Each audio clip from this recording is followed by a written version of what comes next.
주님 사랑합니다.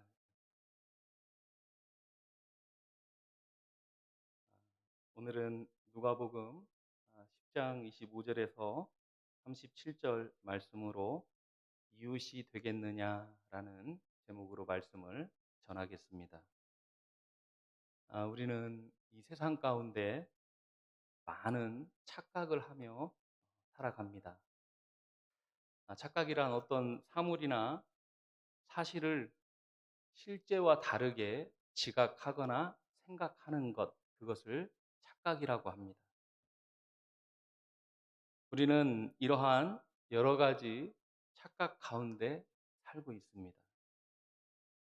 착각은 자유라는 말이 있을 정도로 사람들은 많은 일들에 착각을 합니다. 그러나 그 착각엔 큰 대가가 따릅니다. 착각 때문에 손해를 보기도 하고 또 난감한 상황에 처하기도 하며 착각 때문에 생명을 잃기도 합니다. 이처럼 착각은 자유지만 그 결과는 상황에 따라 무서운 결과를 초래하기도 합니다. 특별히 이틀 후에 다가올 성탄절엔 무엇보다도 무서운 착각이 너무나 많이 발생합니다.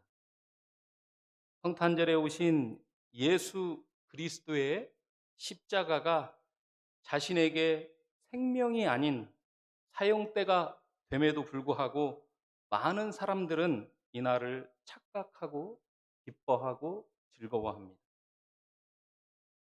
장차 자신을 심판하고 영원한 사망을 선고할 예수 그리스도의 나심을 착각하고 기뻐하는 사람들이 많이 있습니다.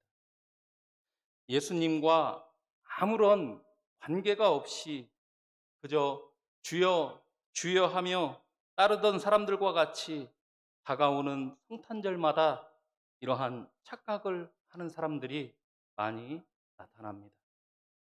그러나 예수 그리스도와 아무런 상관이 없는 성탄절의 기쁨은 그 착각으로 인해 큰 재앙을 가져오게 됩니다.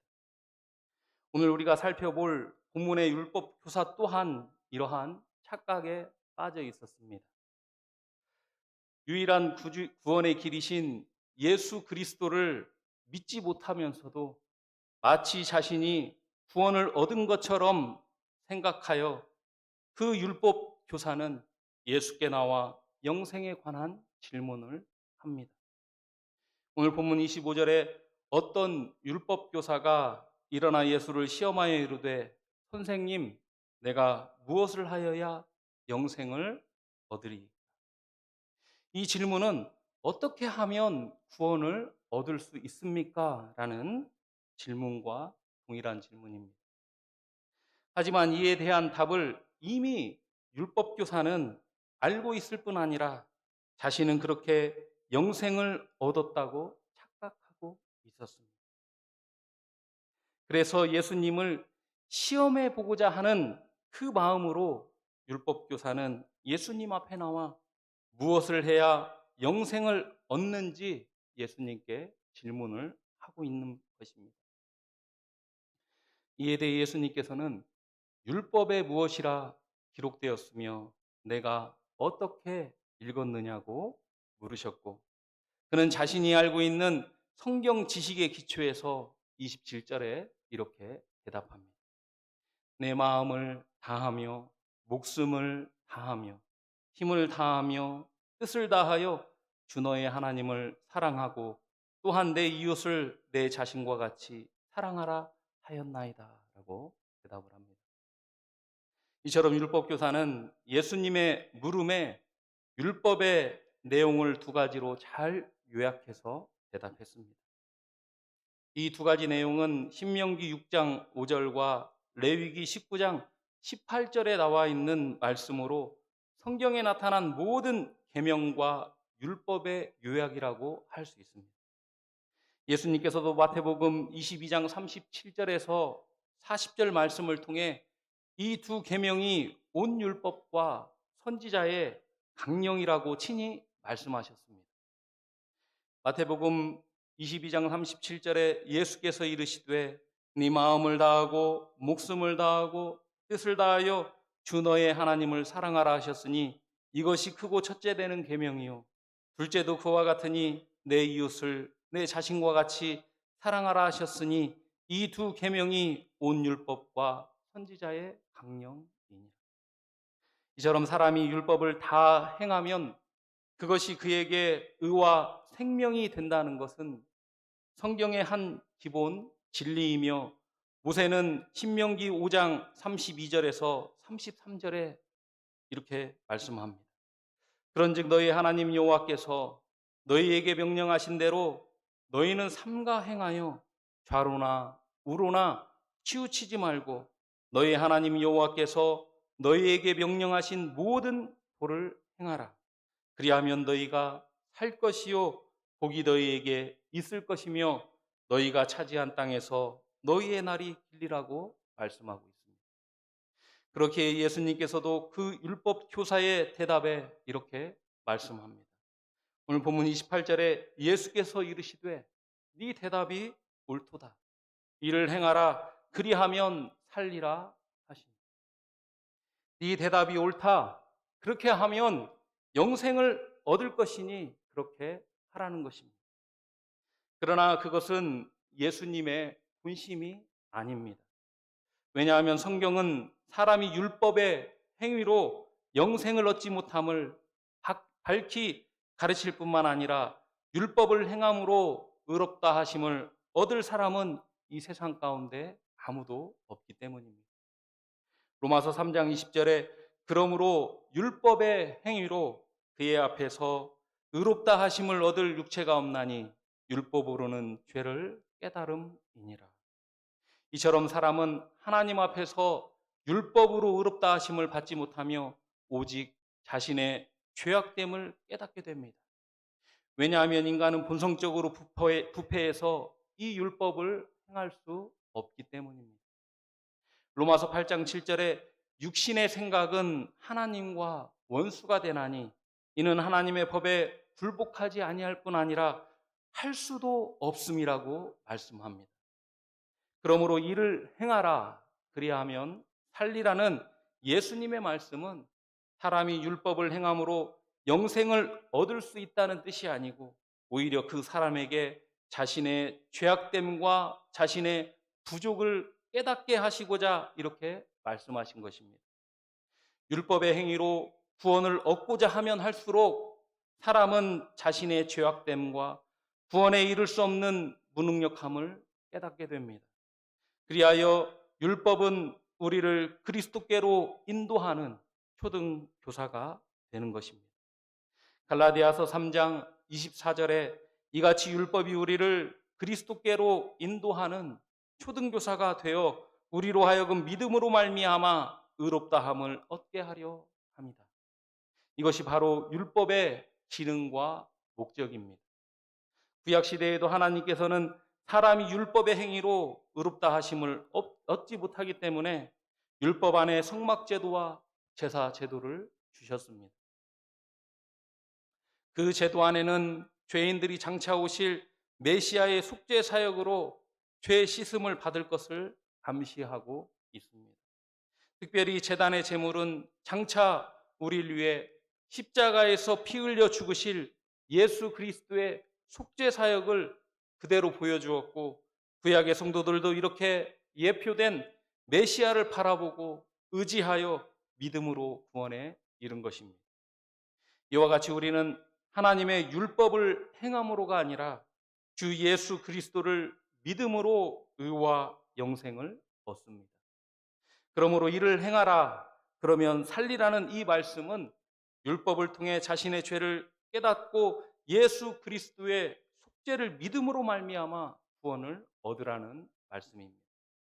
그러나 율법 교사는 이러한 예수님의 뜻을 깨닫지 못하고 마치 자신이 이 모든 것을 행하고 있는 듯 자랑 삼아 예수님께 다시 한번 이렇게 질문합니다. 오늘 본문 29절에 그 사람이 자신을 옳게 보이려고 예수께 여짜오되 그러면 내 이웃이 누구니까? 이처럼 이 율법 교사는 그가 생각하는 이웃에 대해 율법의 가르침에 따라 사랑을 베풀었다고 자부하고 있었습니다. 그러나 예수님께서는 한 가지 사건을 예로 들어 이 율법 교사의 착각을 일깨워 줍니다. 그 사건이 우리가 잘 아는 선한 사마리아인의 이야기입니다. 오늘 본문 30절에서 32절에 예수께서 대답하여 이르시되 어떤 사람이 예루살렘에서 여리고로 내려가다가 강도를 만나매 강도들이 그 옷을 벗기고 때려 거의 죽을 것을 버리고 갔더라. 마침 한 제사장이 그 길로 내려가다가 그를 보고 피하여 지나가고 또 이와 같이 한 레위인도 그곳에 이르러 그를 보고 피하여 지나가되 하고 말씀합니다.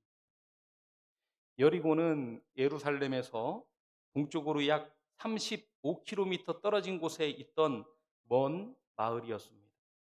또 예루살렘은 해발 800m라는 그러한 높은 곳에 위치해 있습니다.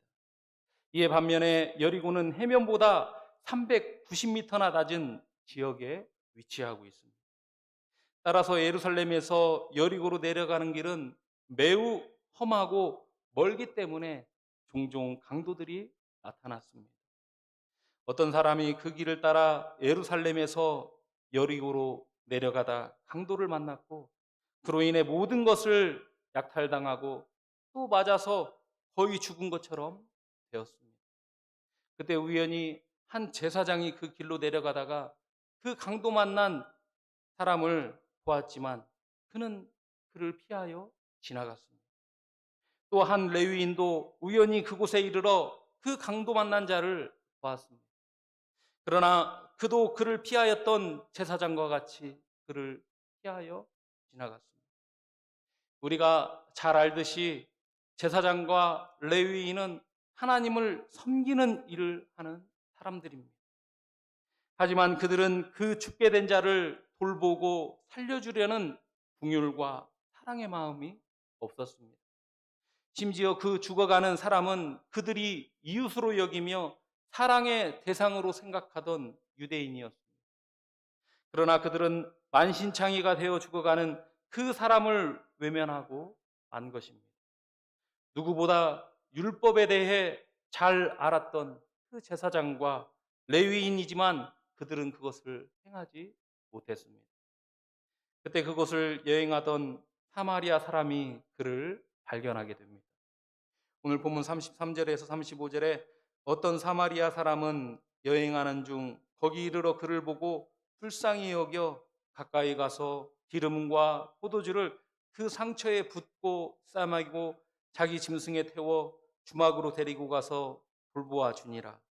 그 이튿날 그가 주막 주인에게 데나리온 둘을 내어주며 이르되 이 사람을 돌보아 주라. 비용이 더 들면 내가 돌아올 때에 갚으리라 하였다라고 말씀합니다. 사마리아 사람은 유대인들이 이방인으로 여겨서 상종조차 하지 않는 그러한 사람들입니다. 그러나 이 사마리아 사람은 자신이 유대인에게 그런 취급을 받는다고 해서 그 강도 만난 유대인을 지나치지 않았습니다. 그는 그를 불쌍히 여겼고 그는 그에게 가까이 가서 자기가 가지고 있던 기름과 포도주를 꺼내어 그의 상처에 부었고 그의 상처를 싸매고 그를 자기 짐승에 태워 요관으로 데리고 가서 돌보아 주었습니다. 뿐만 아니라 그는 이튿날 노동자의 이틀 품삯이나 되는 데나리온 둘을 요관 주인에게 주면서 돌보아 주기를 요청하여 비용이 더 들면 그가 돌아올 때 갚아주겠다고 말했습니다. 그는 그 일을 위해 자기의 시간과 수고와 물질을 아끼지 않았던 것입니다. 이처럼 결국 강도 만나 만신창이가 된 그 사람에게 이웃이 되어주고 사랑과 자비를 베푼 사람은 이웃과 형제와 친구로 생각한 제사장과 레위인이 아닌 그들이 멸시하고 천대한 이방 사마리아인이었습니다. 예수님께서는 이 비유의 말씀을 마치시고 율법 교사를 향해 이렇게 말씀합니다. 36절에서 37절 말씀 우리 다 함께 읽어보겠습니다. 시작. 네 생각에는 이 세 사람 중에 누가 강도 만난 자의 이웃이 되겠느냐? 이르되 자비를 베푼 자인이다. 예수께서 이르시되 가서 너도 이와 같이 하라 하시니라. 예수님께서는 누가 강도 만난 자의 이웃이 되겠느냐라는 이 질문을 통해 이웃을 사랑하고 있다고 자부한 율법 교사의 잘못된 착각을 지적하고 계십니다. 율법의 행위를 통해 구원을 얻고자 하였던 율법 교사를 향해 네가 행하는 율법의 행위로 네가 구원을 얻을 수 있느냐라고 묻고 있는 것입니다. 네 율법이 말하는 그 사랑을 네가 실천할 수 있냐는 것입니다. 이에 대해 율법 교사의 대답은 강도 만난 자의 이웃은 그 사마리아인입니다라는 말이었습니다. 이처럼 선한 사마리아인의 비유는 단순히 선행을 교훈하는 말씀이 아닙니다. 요한복음 8장 48절에 유대인들이 대답하여 이르되 우리가 너희를 사마리아 사람이라 또는 귀신이 들렸다 하는 말이 옳지 아니하냐라는 이 말씀처럼 당시 유대인들은 예수님을 사마리아인 혹은 귀신 들린 자라고 비난하고 배척했습니다. 그러한 사실을 근거로 예수님께서는 자신을 선한 사마리아인의 비유에서 지금 말씀하고 있는 것입니다. 그들이 배척한 그 예수님만이 영원한 지옥 형벌을 받게 된 인류를 위해 이 세상에 내려오셔서 십자가에 죽으셨습니다. 그 예수님만이 이 선한 사마리아인과 같이 참된 이웃의 사랑을 실천하셨습니다. 오직 그분만이 우리에게 영원한 생명을 주시는 길이요 진리요 생명이 되어주셨습니다. 이 예수님께서는 우리를 죄와 사망에서 구원하시기 위해 이 땅에 오셨고 우리를 대신해서 십자가에 피 흘려 죽으셨습니다. 그리고 누구든지 이 예수를 믿기만 하면 구원에 이르게 됩니다. 그러나 많은 사람들은 이 예수를 믿지 않음에도 불구하고 자신이 예수를 믿어 구원을 얻었다고 착각합니다. 마치 율법 교사가 행하지도 못한 이웃 사랑을 행한 것처럼 착각하고 자신을 영생 얻은 자로 생각한 것처럼 우리 가운데에서도 이러한 착각 가운데 살고 있는 사람이 있는지 모릅니다. 사도 바울은 고린도후서 5장 15절에 이렇게 말씀합니다. 그가 모든 사람을 대신하여 죽으심은 살아있는 자들로 하여금 다시는 그들 자신을 위하여 살지 않고 오직 그들을 대신하여 죽었다가 다시 살아나신 이를 위하여 살게 하려 합니다라고 말씀하고 있습니다. 그러므로 우리가 예수 그리스도를 믿어 구원을 받았다면 당연히 예수님의 은혜에 보답하고 그를 사랑하고 그를 위해 살아야 합니다. 여러분은 어떻습니까? 여러분은 이렇게 예수님을 위해 살고 있습니까? 요한일서 2장 3절에서 6절에 우리가 그의 계명을 지키면 이로써 우리가 그를 아는 줄로 알 것이요 그를 아노라 하고 그의 계명을 지키지 아니하는 자는 거짓말하는 자요 진리가 그 속에 있지 아니하되 누구든지 그의 말씀을 지키는 자는 하나님의 사랑이 참으로 그 속에서 온전하게 되었나니 이로써 우리가 그 안에 있는 줄을 아노라. 그 안에 산다고 하는 자는 그가 행하는 대로 자기도 행할지니라 라고 말씀하고 있습니다. 예수님께서 세상에 오셔서 자신의 사랑을 십자가에서 확증하셨던 것처럼 우리가 그 예수님을 믿는다면 우리도 우리의 삶으로 우리의 믿음을 증명해야 합니다. 그렇지 않고 말로만 예수 믿는다 하는 것은 거짓말하는 자이며 진리가 그 속에 없는 자입니다. 여러분은 하나님을 사랑하고 이웃을 사랑하라는 말씀에 따라 여러분은 하나님과 이웃을 목숨과 생명처럼 사랑하고 있습니까? 꼭 제사장과 레위인과 같이 피투성이와 만신창이가 된 사람을 외면하고 있지는 않습니까? 나의 자녀가, 나의 남편이, 나의 형제가 만신창이가 되어 죽어가는 상황에서도 공부 때문에, 돈 때문에 그 죽어가는 사람을 외면하고 있지는 않습니다. 심각하게 귀신 들린 자녀의 모습에도 그 자녀가 공부를 좀 한다고, 그 자녀가 돈을 좀 번다는 그 이유로 그 자녀를 외면하고 있는 것은 아닙니다. 가나안 여인과 같이 게라는 모욕을 당하면서도 자녀를 사랑하고 생각하는 그 사랑의 마음이 여러분 마음 가운데 있습니다. 가족의 구성원을 위해 눈물을 흘리며 여러분은 기도하고 있습니다. 얼마 전에 한 목사님의 설교를 유튜브를 통해 듣게 되었습니다.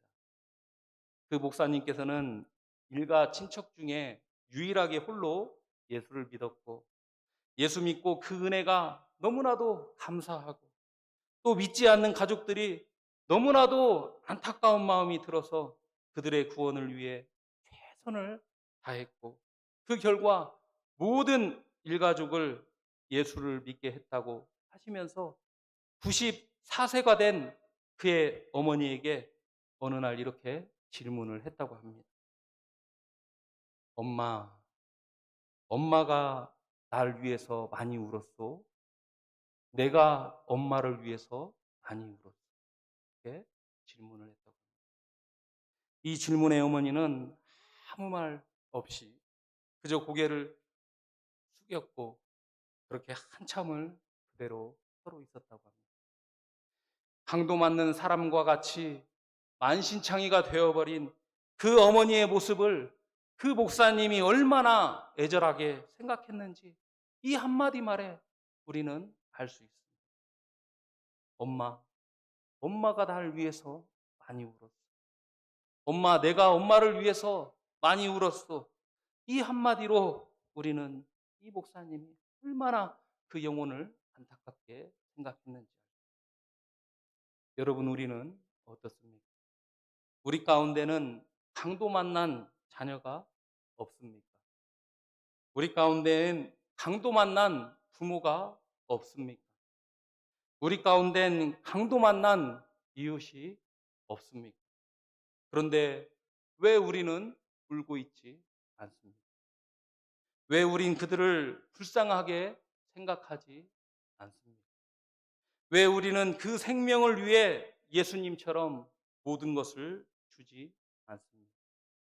우리 마음 가운데 예수 그리스도의 사랑이 있다면 왜 우리는 이들을 외면하고 있는 것입니까? 우리는 다시 생각해 봐야 합니다.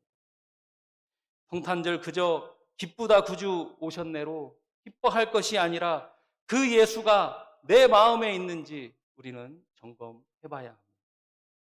마태복음 7장 21절에 나더러 주여 주여 하는 자마다 천국에 들어갈 것이 아니요 다만 하늘에 계신 내 아버지의 뜻대로 행하는 자라야 들어가리라는 이 말씀처럼 우리도 그저 주여 주여만 하고 있는 것이 아닌지 우리 자신을 돌아봐야 합니다.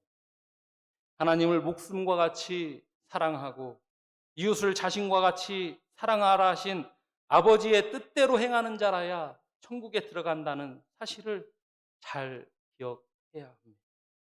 그리하여 임마누엘로 우리 가운데 오신 예수 그리스도를 믿음으로 영접하고 그 은혜에 감사하여 하나님을 목숨과 같이 사랑하고 또 이웃을 자신과 같이 사랑하는 저와 여러분이 되어야 합니다.